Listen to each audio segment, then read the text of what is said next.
আসসালামু আলাইকুম প্রিয় সাবস্ক্রাইবার বৃন্দ। আজ আপনাদের সামনে একটি রোগের অনেক কঠিন একটি রোগের একটি তাবিজ নিয়ে আসলাম। রোগটি হলো আমরা গ্রামগঞ্জে বলি গ্যাস বা অশ্ব রোগ। এই রোগের অনেক ডাক্তারি করার পর অনেক সুস্থ হইতেছেন না, কিন্তু আপনারা যদি এই কবচটি ব্যবহার করেন ইনশাল্লাহ আপনারা সুস্থ হবেন।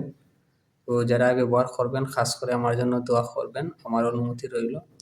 প্রথমত আপনি নামাজি হতে হবে, 5 টাইম নামাজ পড়তে হবে, সত্য কথা বলতে হবে, হালাল খেতে হবে। প্রথমত বৃহস্পতিবার, বুধবার বা বৃহস্পতিবার রাতকে এই কবচটা লিখবেন। জাফরানখানা দিয়ে লিখলে সবচেয়ে ভালো হয়। আপনার জাফরানখানা দিয়ে লিখে এই কবচটি আপনার কোমরে বা গলায় ধারণ করবেন।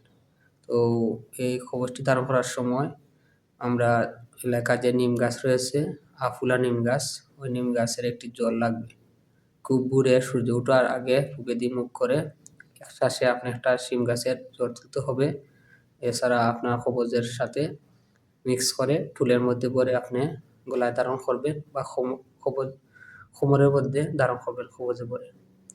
ইনশাল্লাহ আপনারা যে রোগের জন্য অনেক কষ্ট হইতেছেন, অনেক রক্ত যায়, অনেক ব্যথা হইতেছে, আপনারা সুস্থ হবেন।